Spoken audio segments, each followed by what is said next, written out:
have today, celebrating the Myrrhbearing women. And they're coming to the tomb and hearing those glorious words. He is not here. He is risen. Brothers and sisters, this is the hope of all the earth. As the Tropari and Kentuckian explained to us that Eve no longer laments. She's no longer sad because of the resurrection. You know, if Jesus would have just been crucified and that was it, then we would be hopeless because we would have nothing. We'd be in the grave just like him. But instead, he came out of that grave. He boldly came out. He defeated death and sin and came out of the grave to free us as well, to give us this same freedom. Well, the Myrrhbearing women we celebrate because of their dedication, their willingness to go and be hopeful. You know that all of the women heard from Jesus over and over again that he was going to be resurrected. But you know how things go in one ear and out the other, as they say? Sometimes that's the way things are in life. You know, we hear things, but we don't hear them. And I think that the disciples and the Myrrhbearing women had this same experience of it going in one ear and out the other. At the same time, I think there was a deep hope inside of them. And where did this hope come from? Well, we know two of these women, Mary and Martha, right, the disciples of the Lord, that they had this experience when Lazarus was risen from the dead. As Mary went to Jesus and tried to explain to him if he would have been there a little bit earlier, right, that he could have helped Lazarus, but he said, don't worry about it. Lazarus is going to come alive again. And so that hope right there, that moment of hope that those women have, I'm sure spread to all the disciples. But at the same time, you know how it is when you're going through something that's very traumatic and difficult, and something where it's, you know, the authorities are over you, right? You all have that experience when you're driving down the highway and you go by a policeman and you're going too fast and suddenly the adrenaline rises in you and you're like, oh, I'm going to get pulled over, you know? And you have that tense feeling, you know? Well, that feeling, you don't like it, you know? It upsets your stomach, it makes you feel weird. Well, imagine that 10 times double, that's how the apostles and disciples felt. They had this adrenaline rush. They were afraid for their own lives. Suddenly it wasn't just, you know, just Jesus. It now was they could come after us too. And so there was this great fear. And even the women, it says, as the last words of the gospel, they left and they were afraid. But we know the story. We know that Jesus is the one who casts out all fear. We know that the Lord is the one who frees everyone from this dreadful fear, this feeling of dread. And that feeling of dread is because of us all having, at one time in our life, we're going to have to face death. We're going to have to face this troubled situation that every human being has to face at one point in their life. But when we step into this life with the confidence that Jesus gives us, we have no fear. The fear is cast out. Matter of fact, St. John writes to us that perfect love casts out all fear. St. Anthony the Great said, I no longer fear God, I love him. It's a different way of thinking. We're no longer slaves of God, but we are his friends. It's a different way of thinking. It's a different way of living.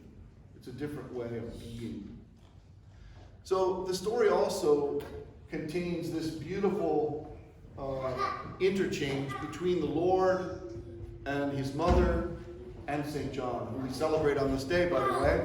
St. John reposed on this day, and this was the commemoration, actually, of May 8th. This is a commemoration of his grave and him being reposed, and they go to find his body, and he's not there.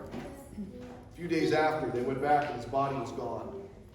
And there have been a few saints in our Christian history who this has happened to. Even St. Irene, the great holy martyr, and a few others, the Mother of God, of course. And there's a couple of others that this has happened to. I can't recall their names right off the bat, but I want you to know that, you know, this is, again, a picture of the resurrection. That John's disappearance, that his body was not there. He is not here. He has resurrected, right? The Lord has all these little images and little pictures for us to grab a hold of.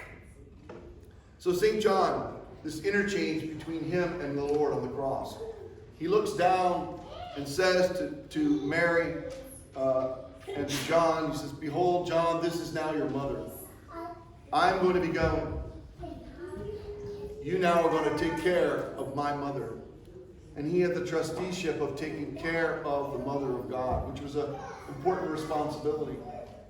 So we see today, as we honor mothers and these Myrrhbearing women, we see how important mothers are to God. They are especially important. We elevate the mother of God by placing her at the right of the Lord and give her great honor because she is the mother of God. We even say that, right? The word Theotokos literally means the birth giver or the mother of God.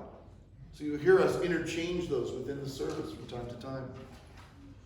This is how significant mothers are. They are so significant that the Lord, even at his death, even on the cross, made sure that his mother was cared for. We also must care for our mothers. I plan on going to care for my mother this week. I have a bunch of to-do lists I have to do at her house. You know, mothers are important, and we love them. And it was mothers who came to the tomb first. It was the women who God especially had close to him that were longing to see him again. Today our gospel gives us these beautiful words. And St. John reiterates these words to us in his epistle reading, which is so important to us because we sometimes think, and we're back again to this foundational truth of the church, which is that the Lord was incarnate, that he became a man, that he was real. And what does St. John say even about his resurrection? That which from the beginning, which we have heard with our ears, which we have seen with our eyes, which we have looked upon, and our hands have handled. We have touched the Lord. Concerning the word of life, life was manifested, and we have seen it, and bear witness, and declare to you that eternal life, which was with the Father, and was manifested unto us. It is through the resurrection, it is through Jesus standing before the apostles in that room when he walked through the door. And he stands with them and says, "Touch me, see me, I am real." This is the moment, this is the click point for all the apostles that suddenly they realized what this was all about. This was about not just the Lord's resurrection, but this was about all of our resurrection. That we also are called to be with and to be like Christ. Now the message is to be given out, brothers and sisters. It's not a message that we hold and cover it up and don't let anyone see it. But instead we have to proclaim it. Just as John says, we touched, we handled, we saw, we were there. You also, as you experience God in your life, you have to express that experience of God in your life to other people. You know, we have a dying world, brothers and sisters. We have a world that no longer wants to think about God. It no longer wants to talk about him, the true God. It doesn't want us to deal with those parts of our life or even talk about them. But I'll tell you this. There are people coming to the faith. I just got a report recently about another church that thought it was dying and all of a sudden got an influx of people. Because people are seeking out the truth. And people can see through what is false and what is true. We all have to have that same vision in our lives, that we have to see the truth and speak the truth to people. We have to stand up boldly for our faith. It's going to mean, as we, hopefully you had an opportunity to read the bulletin from last week, that the desert is really where the church is probably going to end up, brothers and sisters, right? We're going to end up in the desert. We have to care for one another and care for those who come in contact with us, but the world is going to shun us. Our Beatitudes speak of this over and over again, that we're going to be persecuted. We are going to face these things. We live in cushy America. where we don't have a lot of struggle with that. But there are many places in the world where it's fearful to be a Christian. Your life could be ended. How will you fare when that happens, if it happens here? Will you be able to stand up, or will you run and hide and fall into the crowd like everybody else? This is the great question. The Myrrhbearing women were not afraid. They went to the tomb. And after this, Mary Magdalene and many of the other women would become great evangelists.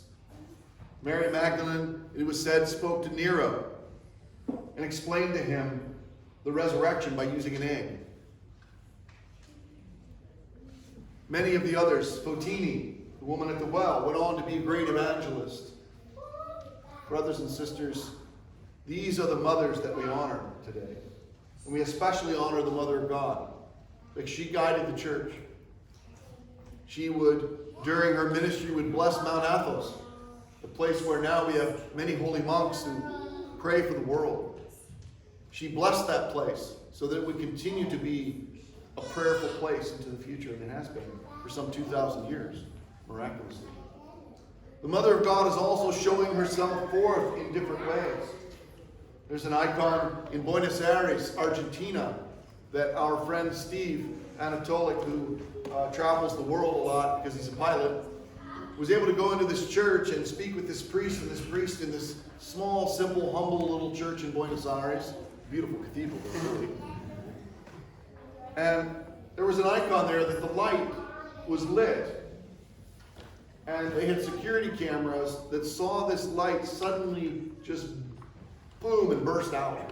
Like it was like 5 or 6 times brighter than what it normally would be. Any lampada candle. So bright that it was reflecting off everything around it. And it may sound like a simple little sign that the only thing they could see was on the security cameras. They watched it and could see it.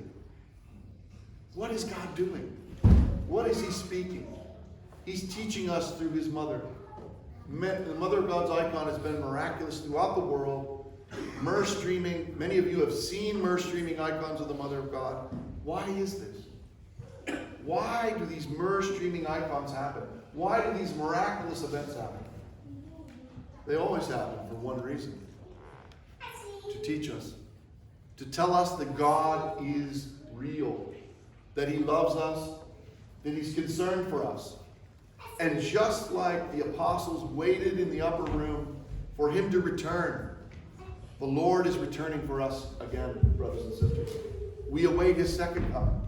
His return when He will come again, this time with power, this time with strength, and to establish His kingdom. I pray that you would give your heart to God.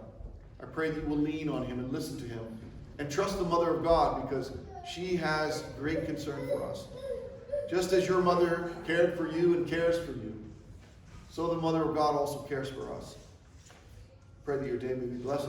Christ is risen. He is risen.